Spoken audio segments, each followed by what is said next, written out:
Welcome into the Inside Bassmaster Podcast. Kyle, Jessie, it is episode 200 of this podcast.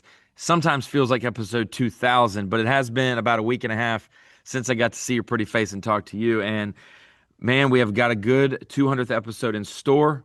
We're talking about a little bit about Pat Schlapper's huge victory at the Sabine River and the after waves and the effects of that.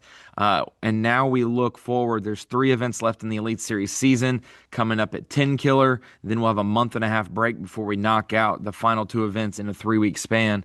And then all of a sudden, everything will be decided. So it's basically, if you're not in a good spot AOI wise for requalification or for classic, you better do well at Tenkiller because you're going to be sitting on it for a month and a half, and then all of a sudden you don't have enough time to make it up with these last 2 events. So, a lot to look forward to on this episode. We will be previewing Tenkiller in just a few minutes, but first take: Orange, Texas, Sabine River, lowest winning weight in a 4-day Elite Series event in history.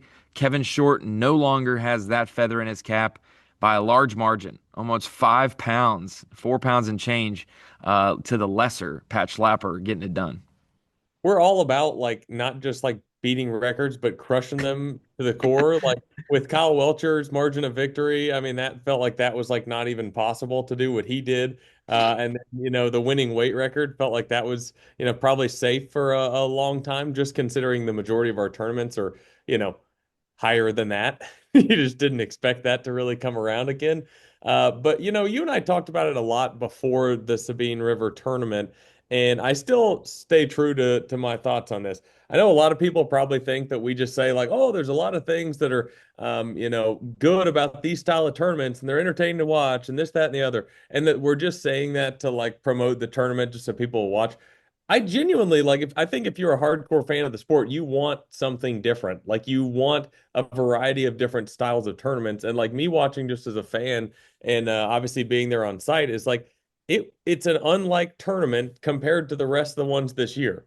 So like when you get through the entire season, whether you win AOY, you qualify for the classic, whatever it is, like you want somebody that's been tested from start to finish, not all on the same types of fisheries, not all on the same types of tournaments, even. Like, I just think there's so much to be said for that, having a tournament like that in the middle of the Elite Series schedule. I am still a huge fan of it. It still played out like we suggested to be an entertaining tournament all the way down to the end. And congrats to Pat Schlapper for pulling it out. It was definitely, on site one of those tournaments, Ronnie. You know what I mean by this. Like it's always emotional for whoever wins, but there's some tournaments that you just know, like in a lot of ways, are just more special, than others, in a way. And that one definitely felt like that. Definitely felt like it was a decent time coming for Pat. Obviously, really close last year, and I know that's something you were going to want to get into. Yeah, it's very cool to see. For one, every angler has fished a body of water, whether it's their home body of water or it's just a tournament on an unfamiliar body of water. That's just a tough grind. And grind is overused, game changer is overused, whatever. But truly, if you had to look up lakes that are grinds, Sabine River is. Usually, Kyle, Sabine River is a plentiful. You catch plenty of fish, but the weights aren't big, but you're catching fish. I remember the Brock Mosley victory. There was, 50 fish caught in the first 30 minutes of our show. And that was, I mean, it was just we're starting FS1 that year, just bang, bang, bang, bang, bang, a bunch of fish. They just weren't big ones. And then a kicker shows up. But to see Pat Schlapper find the correct area of the fishery, manage 2 different spots well, and then on that final day, you see the impact. It is a shocking stunner. Maybe we don't pair these back to back, but you see man. I got a Trey McKinney on the final day. He has 38 pounds and change, and he needs a 712 to cull or something because he has nothing but 7 pounders in there. And to make up his winning margin or his margin to win, he needed a 12 pounder to cull enough to win with one sheer fish. Just crazy numbers. And then you look at Pat Schlapper, and on that final day, a 2 pounder, a 2 1/4, a 3.5 pounder on a buzz bait. Those were so influential and impactful fish. And it was just like, man, what a huge moment for him on a cool technique to catch him on. and great adjustments for him. He seemed like he was in the zone, but there's still like fear watching the show. Not that we're rooting for anyone, but fear of like when you see someone have a good morning, but they're kind of topped out. Everyone has the chance to call up, and Kyle Welcher catches a couple good ones. You got Kiyoya Fujita, Patrick Walters. No idea what he has, but I knew it wasn't 9 pounds. I texted his cameraman and said, he's got to have 12. And he's like, no way, he's got 12. He had 12 pounds. And, you know, to see those guys chasing them, you had guys switch up their game plan, and about five anglers stayed close compared to what they were doing game plan wise. And so you just never know at the Sabine who's going to catch a 4 or 5 pounder and make a difference. And so huge week for Pat Schlapper. And looking back at it, we talked about it. We could do this podcast the day after the Sabine and have reactions about just that tournament. But we get to see the ripple effect of Pat being honest about a buzzbait brand and a company that he just was supporting because he thought it was a fantastic buzzbait. And now it has affected that small business to where they're thinking about scaling. They're thinking about how do they add people? Do they get a bigger machines? Do they do these things to now take that next step? It's cool to see the power of Bassmaster Live to do that. Because now in the market, yes, back in the day when you had just the hour TV show later, people maybe are relaxing watching it Sunday morning, and they're not necessarily with the computer by their side ready to purchase. But nowadays, as you're watching on Bass Live, it'll be an hour and you'll see it sell out online. I remember Chad Pipkins at Lake Fork throwing his Demiki crankbait that you only saw him throw on smallmouth fisheries, and every color, on Tackle Warehouse or whatever was sold out. Even like a black crankbait. Like people were gonna buy the black crankbait and sand it down and paint it whatever color that they just wanted the crankbait. So to see the small business like Brazalo just up the road, and I'm pointing over my shoulder because literally 5 miles to the northeast of our studio is where that Brazalo custom lures headquarters is. They're right there, North Little Rock, Sherwood area. And to see, I think Mike Sukon wrote a fantastic story, and I'll try to link it above my head on YouTube. It's going to be right there on the impact that bait sales from Bass Live had on them. I think the story said that they sold more in that day and the following few days after the Sabine than they sold all of last year. And so very cool to see that big orders. And I think Pat and Brazalo have teamed up or will team up. And he did get that. He said it on live. Well, they're not a sponsor of mine, but maybe they will be after this. And he goes and catches a 3 pounder and wins on it. So super cool to see a small business affected positively. Super cool to see Pat Schlapper get revenge. And you mentioned it last year. He talked about starting the year. We go down there to Toledo Bend, just to pull behind the curtain a little bit. We go to Toledo Bend and we do the electronic survey. You're there, I'm there, Davey, James Hall, all the people are there to write down what everyone has for electronic setups so we can gauge what people are using, so we can make the best decisions possible. And Pat was like, I don't know why these guys are just complaining. I spent all off season of 2023 getting better at that because I wasn't great at it.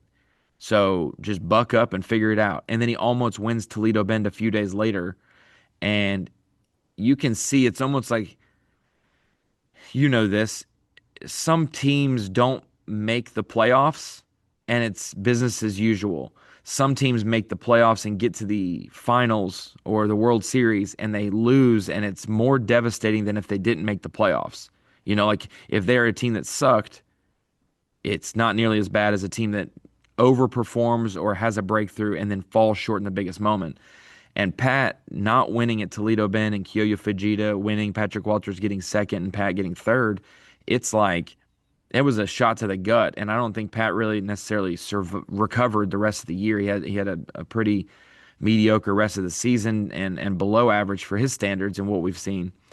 And for him to start the beginning of this season kind of ho-hum as usual as well, and to turn it around on the Sabine River, which just south of Toledo Bend. Toledo Bend is the Sabine River, and it flows down, into the Gulf to win just the next body of water down from the lake. He had almost had his first win, and to have the same top three finishers, like it was Kioya, Walters, Pat at Toledo Bend, and then it was Pat. I think Walters got the nod via tiebreaker, and then Kioya. So to have the same three guys back to back in a different form was very very cool. So Pat, I texted Pat, great week. Did you know it was the top three guys from when you almost won? He said, "I'm just glad I was the top guy." Like he didn't care who was second or third, but very very cool event for the Sabine. And yes, 38-12, the former weight record, low weight record, 43-3. So 4 pounds and 7 ounces lower than the Mississippi River Fort Madison, Iowa event in 2009. Pretty incredible, and certainly happy for Pat. Again, you could just tell how much it meant to him.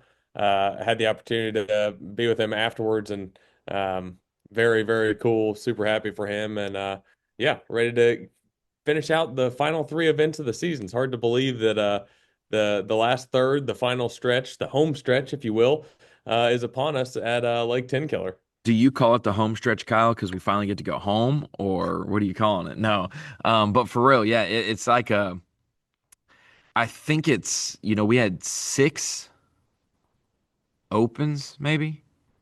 What is it? No, 5 opens. In The five weeks. No, no, no. We had 5 opens, the classic, and 6 elites before the middle of May, before Memorial Day or something like that. So that's a huge chunk. You're over halfway of the open season done. You're over halfway of the elite season done, but the calendar's not halfway done yet. And so we'll have Tenkiller, which is, if we had to circle two question marks this season, it was probably these last two events. It's Sabine and this next one, Tenkiller. You don't know what to expect, and they could be the ones that bite you right in the middle of the season. And then you go to the final two where everyone's going to catch 4 pounders and everyone's going to catch 3 pounders, Kyle. So it's hard to separate yourself there. So let's get into Tenkiller now, though, because the Progressive Bassmaster Elite Series heads there. If you're watching this, it is Monday, and they're into the second day of practice. There's an off day this week, so Sunday, Monday, Tuesday is practice. Wednesday's an off day, and then we have Thursday through Sunday. Tenkiller. We've been there a few times. We've been there for a college championship that Cody Huff won in the summer, and Garrett Enders, his teammate, and then you had the rescheduling of Fort Gibson a few years ago in 2019 that was supposed to be in the spring. We moved it, and not only moved it, we moved it to a different fishery at Tenkiller in September for our makeup dates, and Carl Jacobson won that event. So I would say this is a regularly scheduled event, nothing crazy except the fact of the water levels. So let's get into the talk about And, Tenkiller. and a kayak tournament here just a Oh couple weeks yeah, yeah, we just had Team one. Fisher, getting the win there in the kayak tournament. So that's the most recent data we have, but obviously there's some variety of different things, and like you said, water level and a lot of different things changed even from 2 weeks ago, and I'm sure we're going to get into all that. Yeah, let's jump into the water level aspect of it because we've had a ton of rain in Little Rock. We've had a ton, and if we've had a lot of rain in Little Rock, we got it from Oklahoma. So not only did we actually get the rain, but we got all the flowage from the Arkansas River as well. It's been a very wet few weeks. Same can be said for East Oklahoma and Tenkiller. It has you'll see it in the live well with Tommy. I did it at the screen.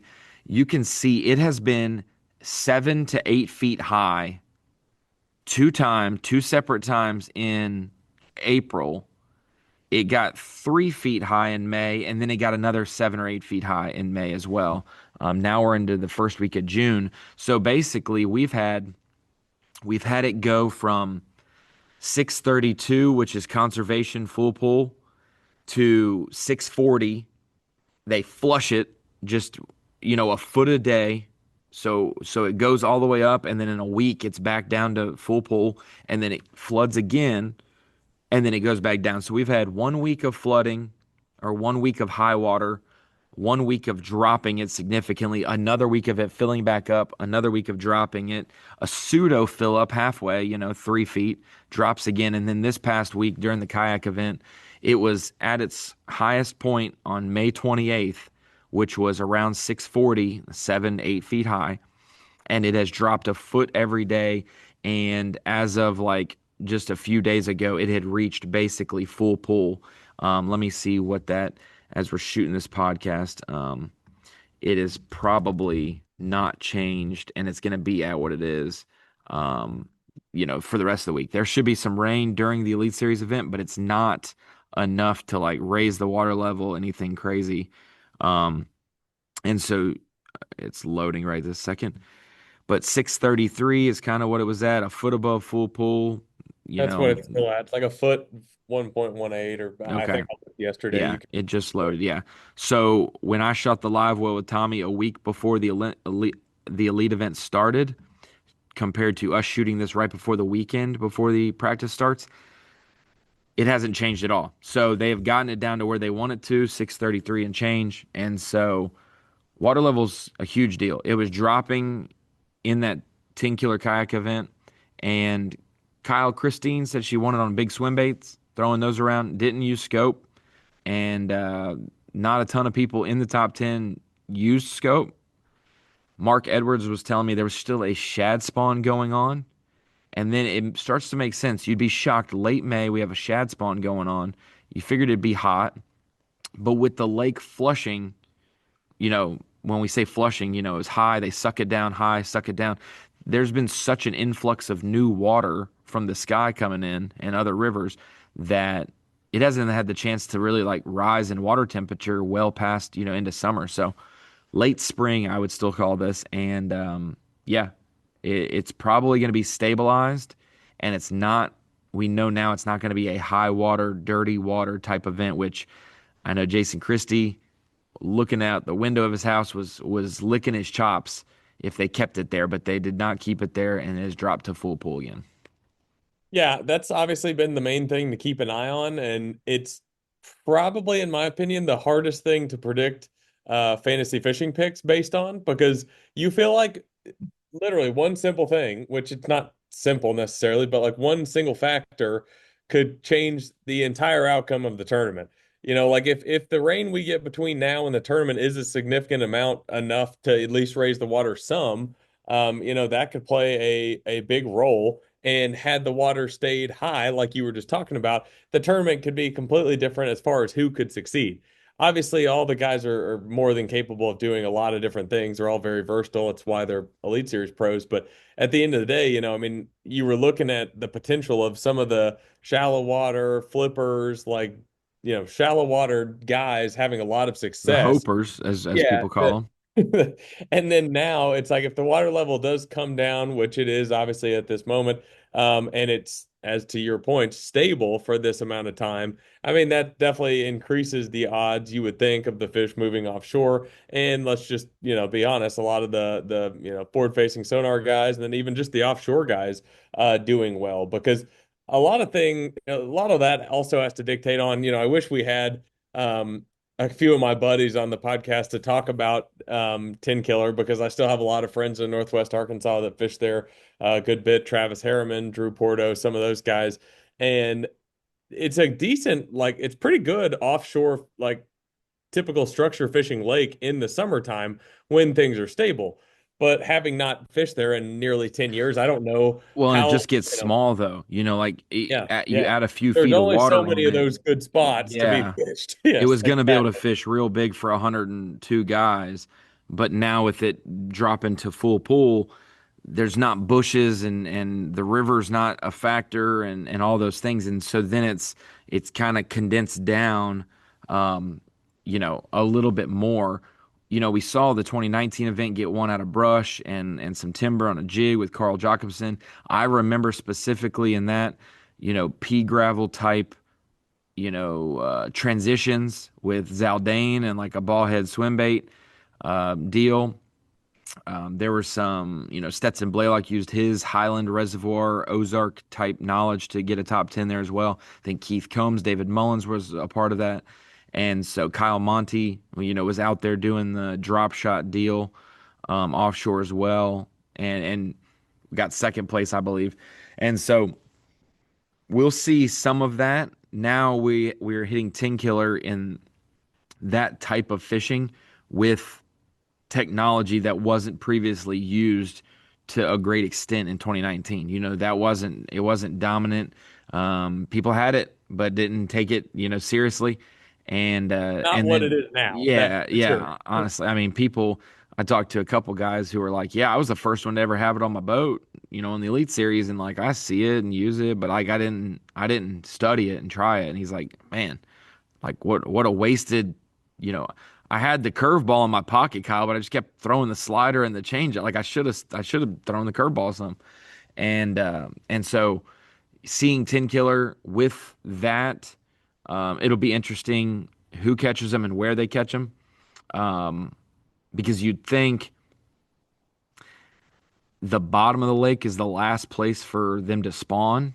And if the water has been fluctuating like it is, you could probably see fish, maybe, I don't know. You're not going to see bedfish get caught, but these fish were spawning, and then the water's been 7 feet above them, and then it's sucked down. These fish haven't been comfortable in 2 months on the bank.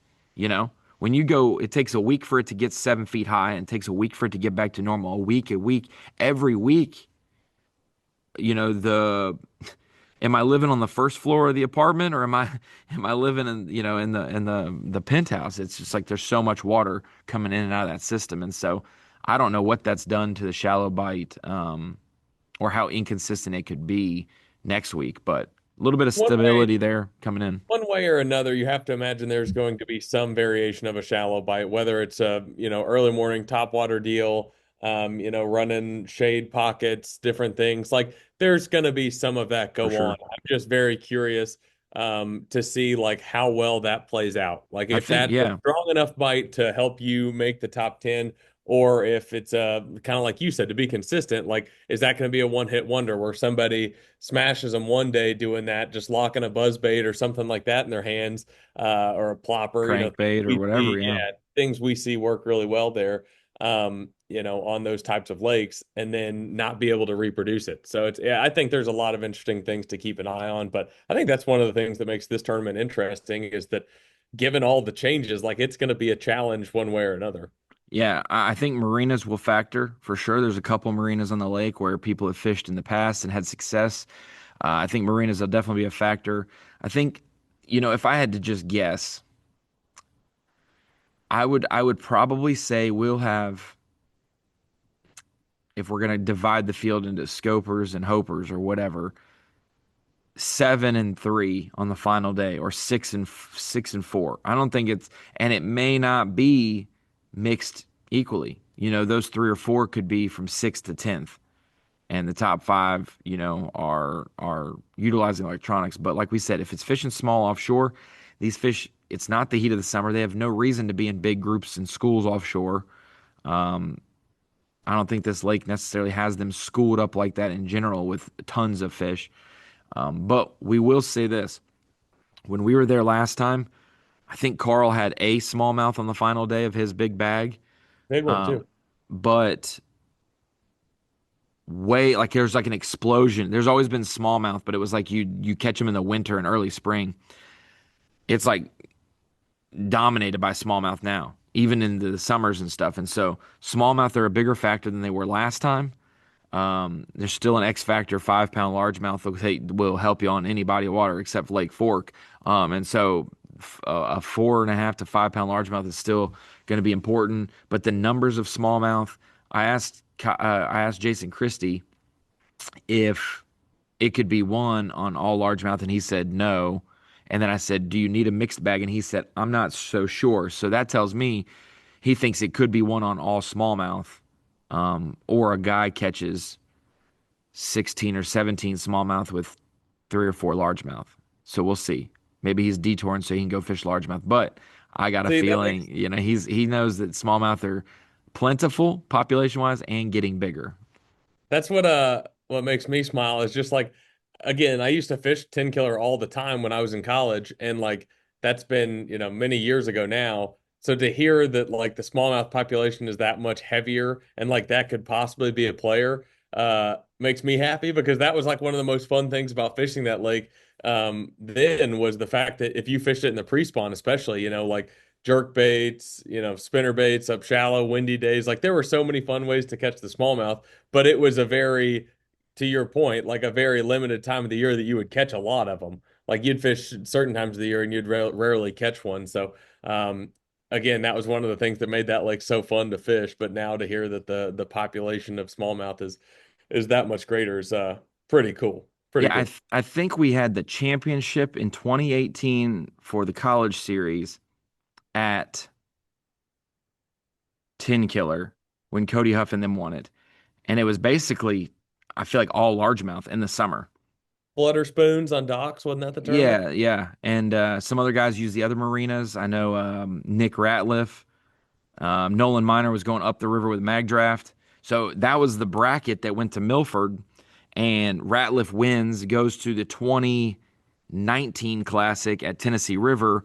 Then 2019 happens, and then Cody Huff wins the bracket wherever they were for that. He went to Watts Bar for that to make the 2020 Classic. So I was trying to do the timeline because Cody Huff won the championship, but he didn't go to the Classic the year he won the championship. It was the next year. So yeah, 2018 it was all largemouth. 2019 in the fall, so some smallmouth, but lately it's been more smallmouth than not. So we'll see brown ones come into play. We'll get a little bit of a warm up before we go see a different kind of brown fish at St. Clair for the next elite after that. So, We just don't get but the yeah, opportunity that often.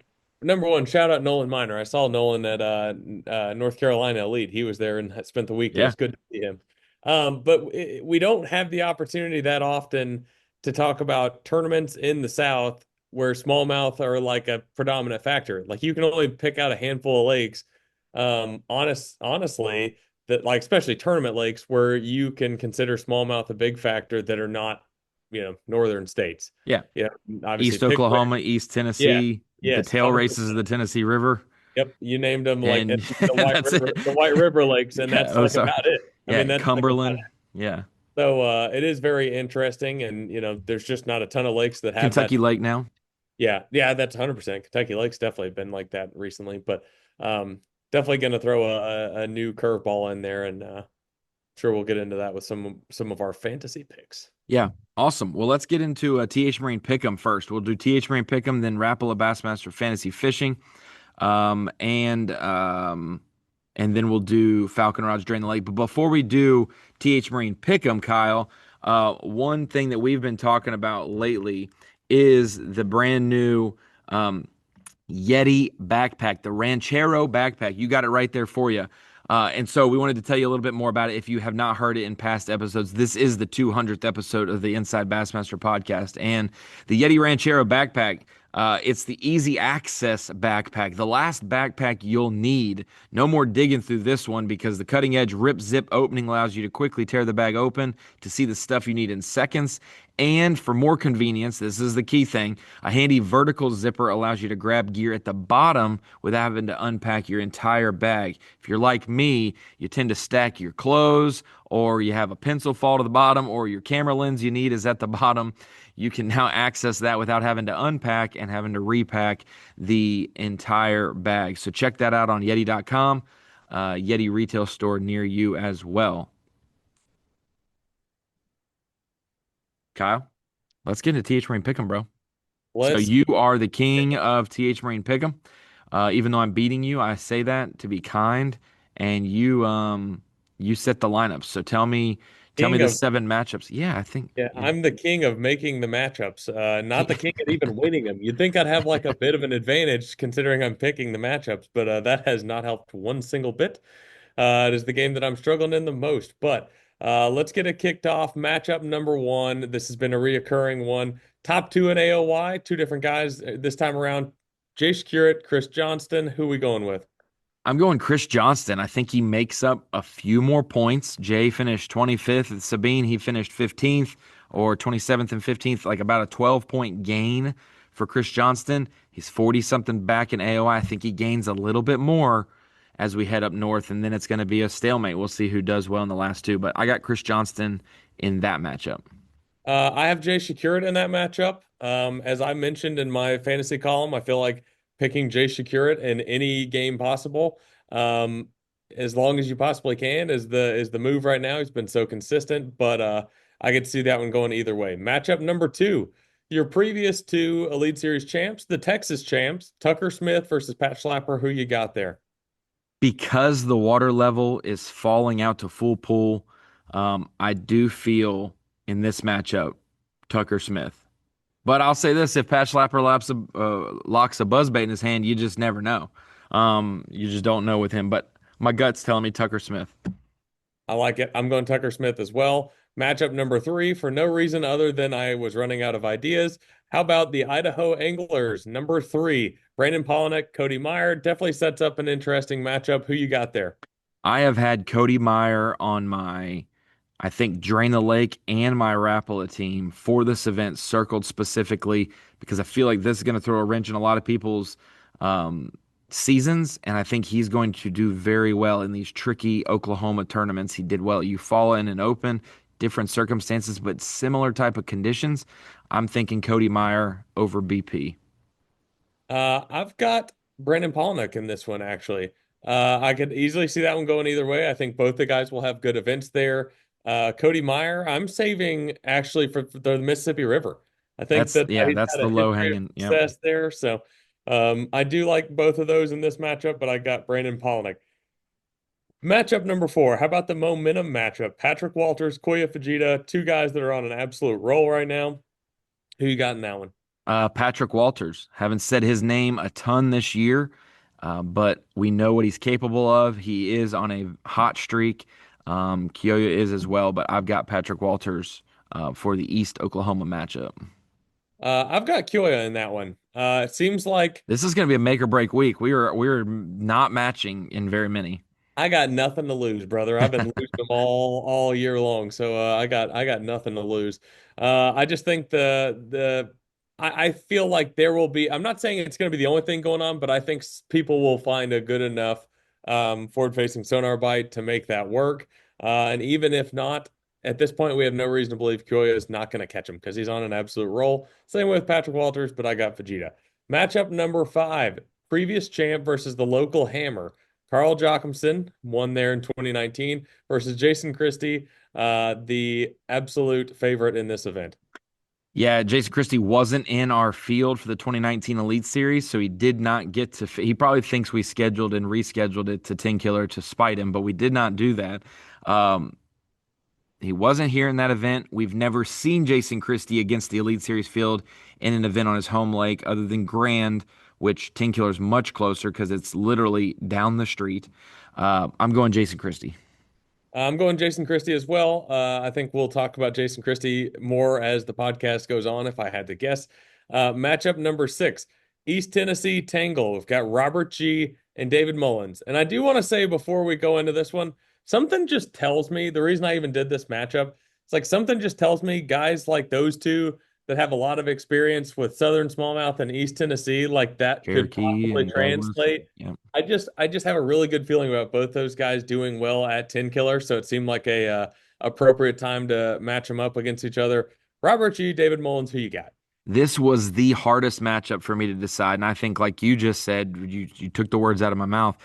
I think we could see both guys getting in the top 15. David Mullins on a great bounce back season compared to what last year or the last few years has looked like. He's doing very well coming off a top 10 at the Sabine River as well. Robert G, haven't seen him on camera all year yet. Even though he was on the camera so much last year, I think he gets it back going this week at Tenkiller. I've got Robert G. They may go 14th, 15th. They may go 7th, 8th. I think this one might get decided on Sunday of this event on who actually wins this matchup.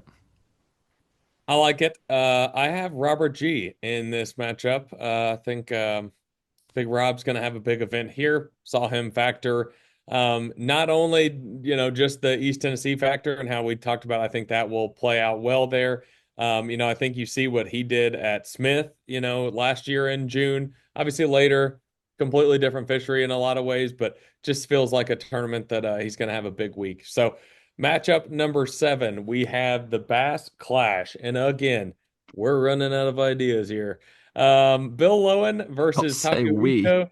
Um, We just because I get some suggestions, and most of the time, let's just be honest, the suggestions I get are even worse than the things I can come up with.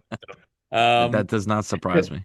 No, it's not necessarily hard to come up with. It's just hard when like we go to places where there's not as much history, there's not a lot of guys to bounce off of, and and frankly, I was coming up with these matchups as I was driving back to the airport, which was a bit of a struggle as is, but enough excuses. Matchup number 7, Bass Clash, Smallies versus Largemouth, Bill Lowen, Taku, E2. Who you got? Well, if you've put the restriction that Taku can only weigh in smallmouth and Bill can only weigh in largemouth, I'm going Taku because of the population and the size for the smallmouth versus the largemouth. So give me Taku Ito in that matchup. Yeah, the matchup was just strictly based on guys that, Bill Lowen, I typically in didn't the see that in Lisa's tournament briefing. Bill, you can only weigh in green ones. Taku, you can only weigh in brown ones. yeah, certainly not the case. Just guys that are masters of their craft doing both of those two things. Wouldn't I that be also a cool video? Have two anglers on a body of water with two species or whatever, and they can only count a certain one, and we flip the heads or tails. That would be very cool. The Okay, go ahead. problem is you can only do that, like we've talked about, on probably like six Certain. different lakes in the That's country, good. Then we don't where it have to would be like deliberate where to go. You know. where that would even be like applicable. But I've got Taku in that matchup. Think that he's gonna have another good event here, and yeah, that is your T8 So Marine. Pick did 'em. we only match on Tucker, Jason Christie, Rob G, and Taku? Tucker, Christie, Rob. Yes, correct. And you had Shakirat and Polinick and Fujita. That is correct. Man, So okay. That's a 4-3 split there. We this is will where we're get making the up game. some ground. Well, how many do you have? I have 29. I have, let me find it, 25. Okay. So no matter what, I'll at least still have the lead going into next week. Well, we'll make sure to go over the percentages on the other games because that's something we like to do these days. But before we do that, Ronnie, I'm going to ask you the Yeti question of the day, okay? Okay. So the Yeti question of the day for this week is going to be, is the winning weight going to be higher or lower than it was in 2019? September tournament, certainly a different structure all the way around as far as conditions, time of the year, all sorts of things. But winning weight in 2019 was 54-15 by Carl Jocumsen. We going higher or lower in 2025? The Yeti question of the day, Ronnie Moore, what you got? Well, I'm not going to give you my answer straight off the top, but 55 pounds for 4 days is 13 and three quarters, per day on average if it was consistent. But in that tournament, he didn't even weigh in 20 fish. He had 13 pounds, 6 pounds, 15 pounds, 19 pounds. Um, so all over, I mean, this is the epitome of no consistency. Um, and I think that we are in a better spot than we were. I think it'll take 15 to 16 plus pounds a day, which means that's going to be in that 60 to 64 range. So, yes, Yeti question of the day. It goes to the 2025 version of Tenkiller will indeed have a higher winning weight than the 2019 version. I think that probably was a great softball easy question to start off this Yeti question of the day series, but I will say yes, we will have a higher weight. I couldn't agree more. I think it's certainly going to be higher, and my guess is probably by a pretty good margin. And I looked at it, the water level was 1 foot above full pool in the September event as well, exactly where it is right now. So I think the conditions are pretty normal. The only thing's different, water temp's not the same, and obviously the explosion of smallmouth. So yeah. Let's get into some Rapala Bassmaster fantasy fishing. And Ronnie, before we make our picks, because you're so into looking at the percentages, where you at, big guy? 72.2%. I have picked man, I have picked a bad one or two in every event. I had 99th, Jake Whitaker 100th, Brandon Polinick and 93rd Ed Lochran in our last event. I had two guys in 30th and 31st, and everyone else was 93rd or worse. And then at Lake Fork, um, we had a 91st place David Gaston, and only one angler made the cut. So my last two have been stinkers. Yeah, I'm at 92.1, but also kind of the same way. I was certainly higher before the Texas swing. Both tournaments had some guys in the low in the 90s, 100th place at Fork. We need to turn it around here. Oof. So, without further ado, Ronnie, do you want to run through each bucket, or do you want to give me your full roster? How do we want to do this? Yeah, I'll give my full roster and then we'll go bucket by bucket to talk about our picks. I've got Easton Fothergill in bucket A, Cody Meyer, bucket B, Stetson Blaylock, bucket C, Cole Sands, bucket D, and Brandon Card in bucket E. We do not have a single pick the same. I'm Nice. we don't have a single pick. Bucket A, Jay Shakurit. Bucket B, Robert G. Boy, that sounds good. Bucket C, Jason Christie. Bucket D, Matt Airy. Bucket E, Jeff Gustafson. I like a couple of your picks for sure. I will not switch though. So Easton, man, I was talking to Tommy about it in the live while we were shooting that he had 16 points after two events of the Elite Series. The Florida Swing didn't treat him well, 16 points, and he has had 400 or he has had 387 points over the last four events. He could have 300, just taken the first two events off. I mean, yeah, like the way honestly, things went, he literally could have just not fished them. depending, let me see if there's a gap. I mean, literally an angler of the year, sometimes there is a 10-point gap between positions and you wouldn't even drop a spot. And he's moved all the way up to 19th in AOI.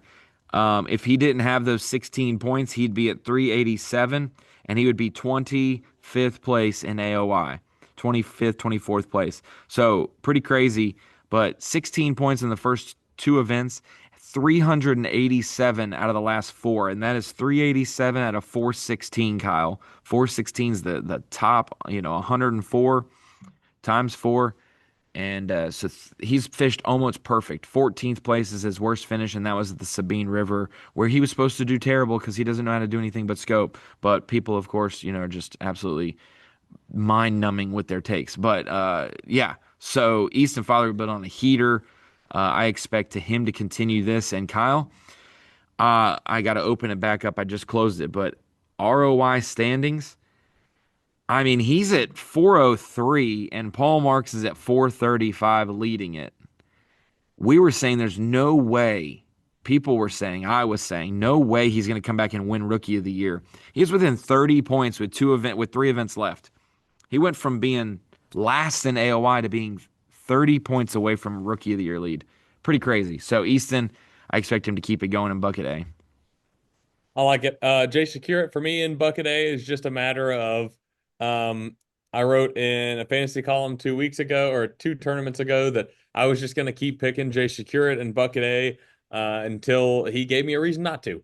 When guys are on a big time roll like that, I think in the past I've had a bad habit or made a bad habit of like not picking them, and then every single tournament, when a guy's got it going on and it's just his year, you can't ignore that. So Jay Shakurit obviously having a great year to this point.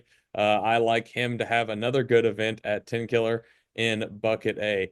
Bucket B, Robert G for me. We already talked about it in the TH Marine Pick'em. Is that I just think that there is something to be said for like those East Tennessee guys being able to fish Tenkiller, very similar to ways that you'd fish Cherokee, Douglas, Norris, a lot of those lakes in East Tennessee. I think there's Fort some Loudon Tellico. 100%. There's some That's a place that similarities, that definitely floods and drops. no question. So a guy like Robert G, I like him to have a big event here. I want to say he wasn't at a super high, yeah, 4.6% player percentage in bucket B. Seemed like a good opportunity to take a risk, so I'm going with G. You could honestly in bucket B, it might be my favorite bucket out of all the buckets for Tenkiller. You could form your entire Rapala Bassmaster Fantasy Fishing out of bucket B if you wanted to, and I could pick 8 anglers for Drain the Lake from bucket B, and be a-okay. I think Austin Felix is going to have a great event. Robert G, we've talked about Brandon Lester. This sets up well for him. I personally have Cody Meyer in this bucket. We talked about it, but a great finesse fisherman, Highland type deals. He's from the West Coast, so the lakes like Shasta, Folsom, places like that, Mead, a lot of those lakes that he's fished on the West Coast, now living in Idaho, just knows those bodies of water well. He has come to Oklahoma in the past and done well. I expect Cody Meyer to be able to maybe mesh both plans together. But I expect him to be very rock solid. And in this bucket continued on, you've got guys like David Mullins in this bucket, Luke Palmer. He's got a lake in his home state opportunity here. Even like an Emil Wagner and a Kyle Welcher. It's like, dude, you could do a whole team from Bucket B, but I had to pick one, and I picked Cody Meyer. I didn't really let percentage factor in. Really was a pretty balanced bucket. 20% for Palmer.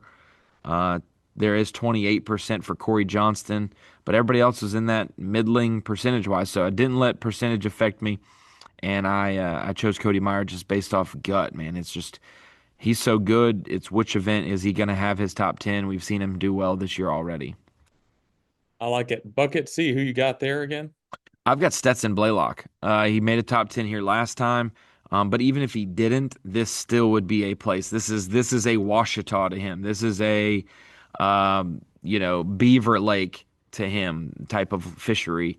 So not too far from his home. Doesn't mean he's got a ton of experience here, but he's got a ton of experience on these types of fisheries.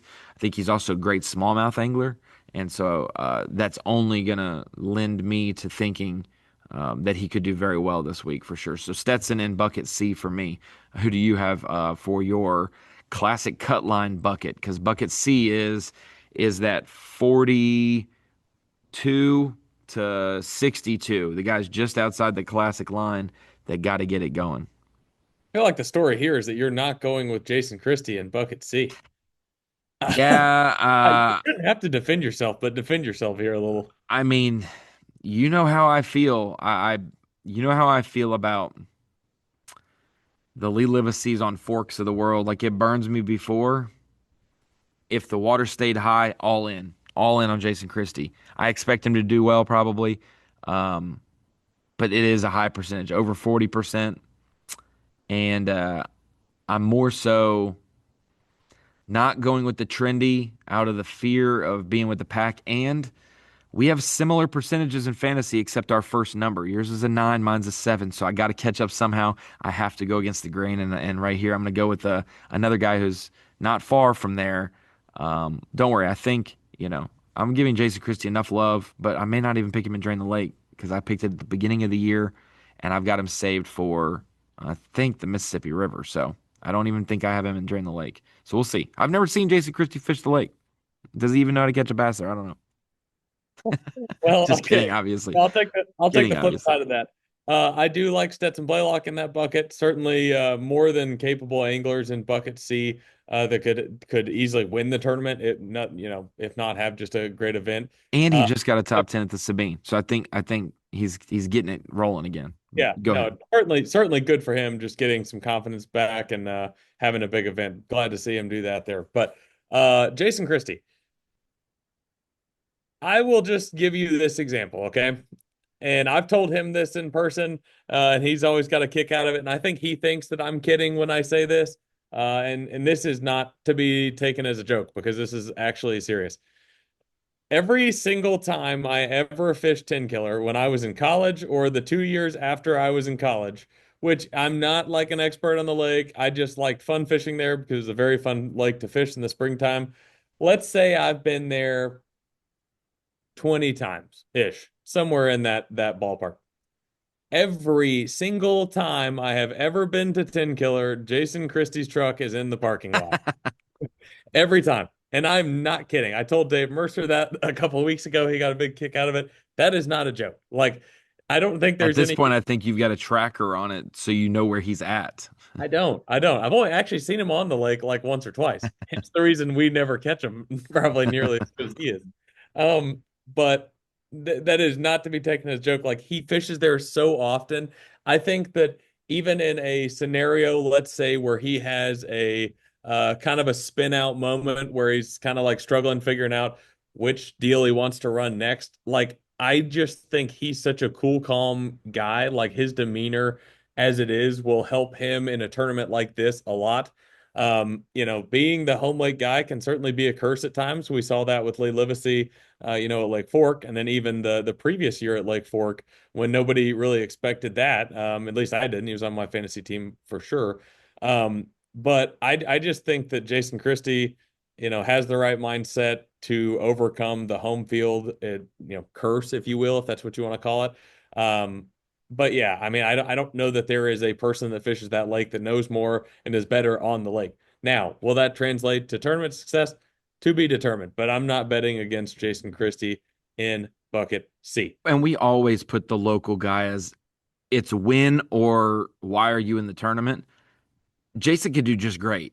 Sure. And there still could be 10 to 12 people beat him in this tournament. And so it's just like, do you try to figure out which 10 or 12 or 6 or 3 or however many may beat him or he beats the field?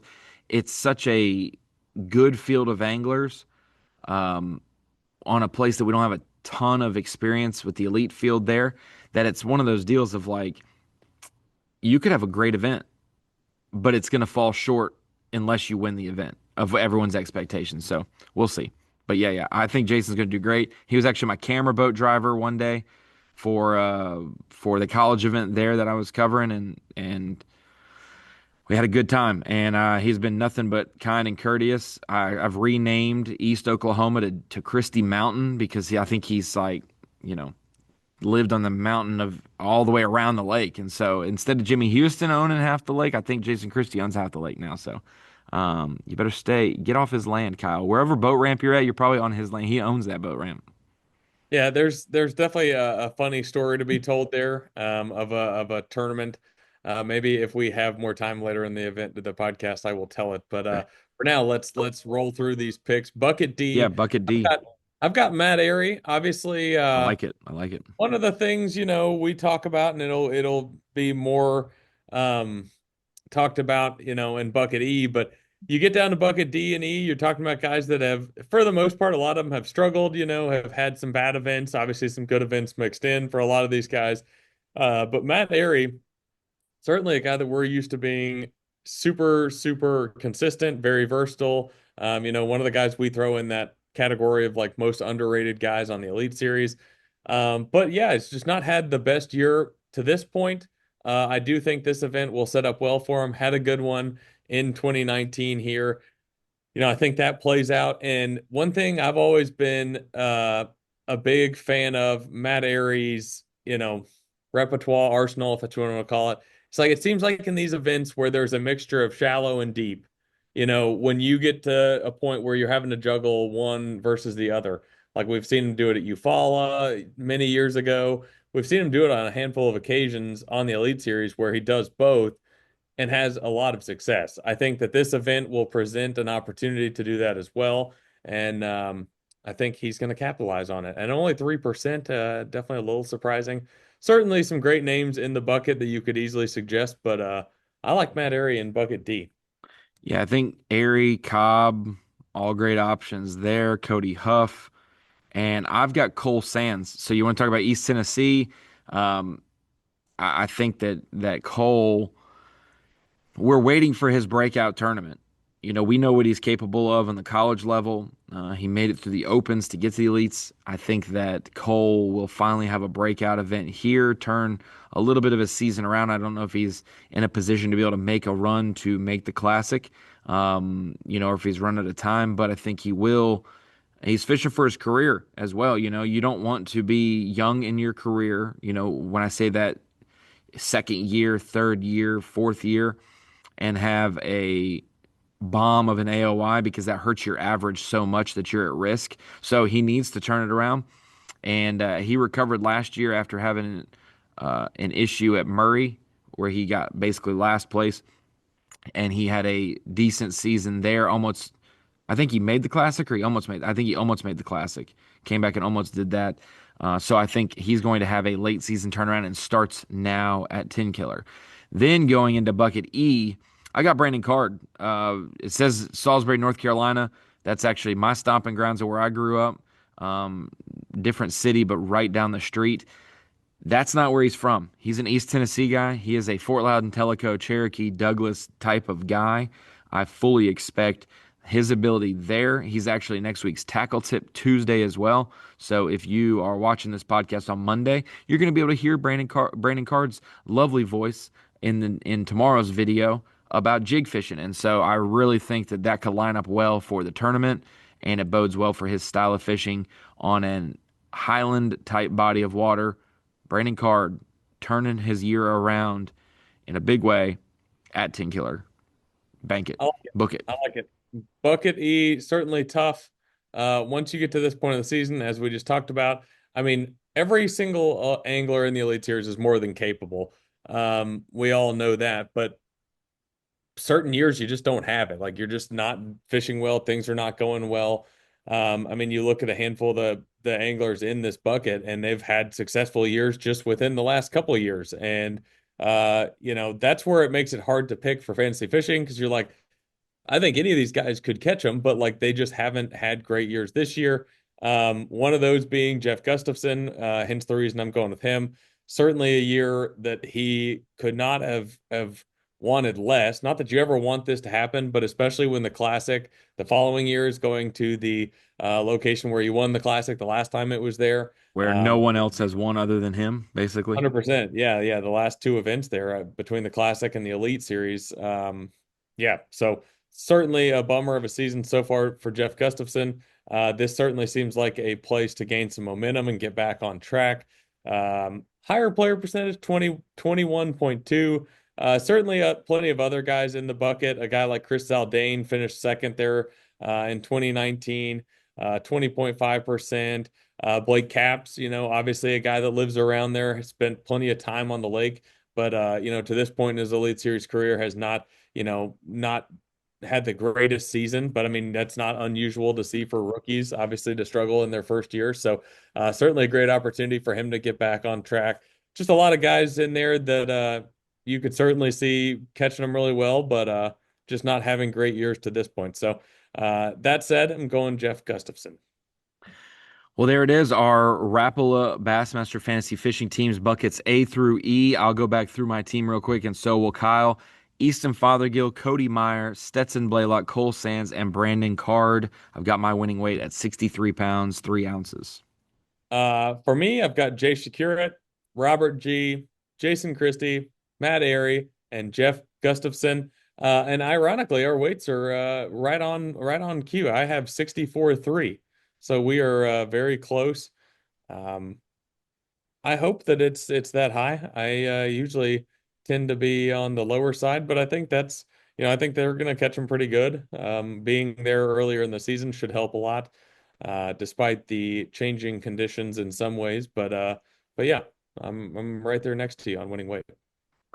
Well, let's jump into Falcon Ron's Drain the Lake to wrap it up before story time with Kyle at the end. So 90.6% for me right now. Remember, if you're new to the podcast, I set my Falcon rods Drain the Lake lineups before the season starts. I've scheduled it all out, and I'm not deviating from it unless an angler is no longer in the tournament for whatever reason it is.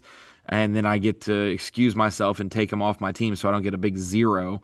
But we're trying to make up for having a zero earlier in the year at the St. John's. And so we're on that comeback trail, 90.6%, sitting in the dark green where you want to be, but still 2,500th in the country, in the world. And so my first four, Kyle, I'm going to go with some guys that we've talked about or that duplicate. And I've only got a few on my Drain the Lake that match other rosters, but Cody Meyer, he's not only my pick in Pick'em and Rapala, but also Falcon Rod. So if Cody lays an egg here, it's going to hurt all three of my lineups big time. Austin Felix, I mentioned him. And then Emil Wagner. I think that's another great one. And then I went with another West Coast guy, Bryant Smith. So my first four is Cody Meyer, Austin Felix, Bryant Smith, and Emil Wagner. Uh, First off, before I get into my first four, you said you were 2,500 in the world. Yep. What are you, 25th? That is adorable. I am 124th, currently at 99.6%. So, We've yeah. all had our moments there, you know. I was around that number when I actually finished the season. Still 3 events, 12 days there, big boy. So watch Yeah, out. I know. That's exactly right. And I've got 124 places to go up, and that's the direction we're gonna head. But anyways, first four anglers for Falcon Rods Bassmaster Drain the Lake Challenge. I've got Jason Christie, Blake Capps, Robert G, and Carl Jochimson. Two Okies there and former winner and an East Tennessee guy. My last four, I've got Chad Pipkins. I think a lot of people are going to save him for St. Clair. And he has honestly done so terrible at St. Clair because he's not a St. Clair guy. He's an Erie guy. The Erie run has not paid off lately. And I don't know how St. Clair will treat him with the way St. Clair's been fishing. You don't really have to go but 5 feet from the boat ramp to be near the winning area, it seems, in Anchor Bay. So we'll see how this year's rendition of it. But I think a lot of people have safe Pipkins.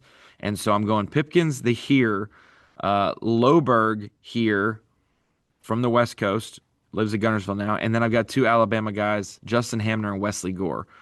Just to explain Loberg a little bit, same reasons for Cody Meyer. Two guys, West Coast experience. They tend to have diverse fisheries out there that they have seen and fished well. Also, they've had to go through the opens, and Oklahoma has been on that. And the way Oklahoma water levels have fluctuated, being high, then going to low around this late April to mid June. I feel like that lends itself to having some kind of confidence going into it. So I went with Loberg here. Got a little bit of West Coast flavor here. Loberg, Bryant Smith, Cody Meyer, and then I've got Austin Felix, which isn't West Coast but upper Midwest in Minnesota. So a little bit of a different group overall. Who's your last four? I have Kyoya Fujita, Dakota Ebear, Luke Palmer, and Cody Huff. So just to round Yeah, out my 8-man roster, I'll go over it one more time, the entire thing, top to bottom. Got Jason Christie, Blake Capps, Robert G, Carl Jochimson, Kyoya Fujita, Dakota Ebear, Luke Palmer, and Cody Huff.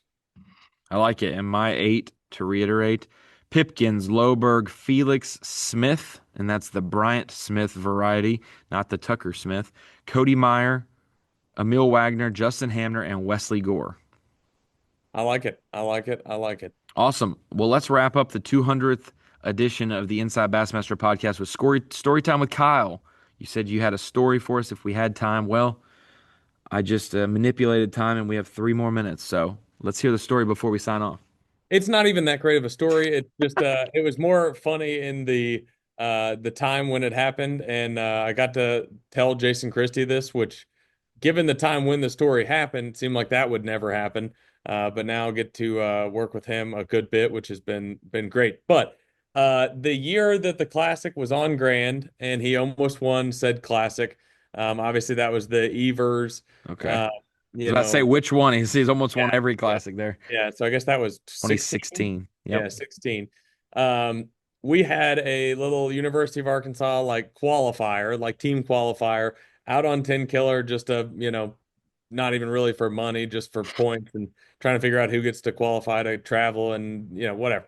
So we have a little tournament out on Tenkiller, and it's in, I want to say February, like late February. So he is out there nonstop, and he ended up talking about this a lot during the classic. He fished Tenkiller a ton in preparation for that classic, just to try to figure out ways to catch them, things, patterns, deals that he could make work at Grand. So my partner and I, Dustin Elder, are out there during practice, and to this point in our lives, like we'd spent a lot of time on Washita, Hamilton, different places, and especially with the colder water, our mindset was, well, we got to go find some clean water. Like we got to go find clear water. There's a lot of dirty water right now because it had just rained. Like, in our eyes, like it hadn't had enough time to stabilize out. And we were like, let's run to the other side of the lake, try to find clean water. So be it. Well, during the day that we were practicing out there, Jason Christie comes from another ramp, and we see him driving the opposite direction towards the dirty water. And me and Dustin kind of look at each other like, what is this guy doing? You know, like, what is he doing? Not that we were questioning him. We are just like, why is he running through the worst water on the entire lake? Uh, then for the tournament to roll around, and everybody on our team catches them in the dirty water while we struggle in the clear water.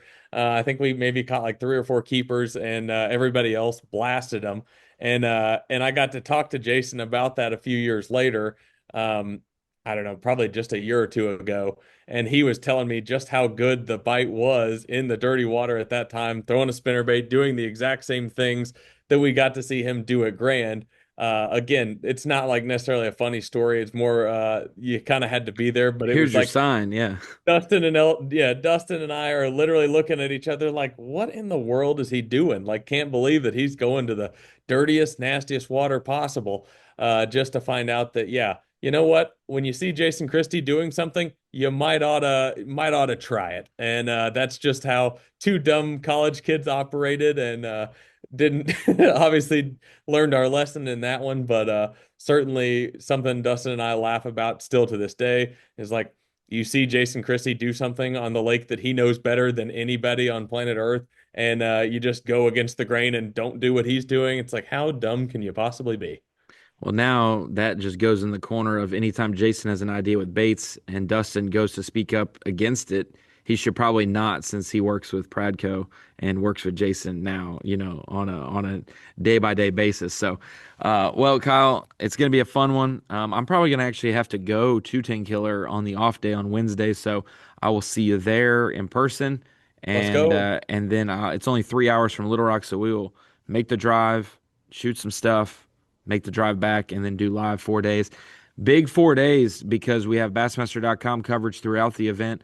But on Saturday, we have FS1, and on Sunday, we have FS1 and Big Fox. So we get the opportunity to showcase the final few hours of Tenkiller of the tournament on Big Fox. You never know who's going to be in your top 10, and you never know if it's going to be 6 or 7 guys fighting for a chance to win with how close the weights could be. So we will see. Tenkiller coming up, the Lowrance Bassmaster Elite. There's your preview, if you can call it one.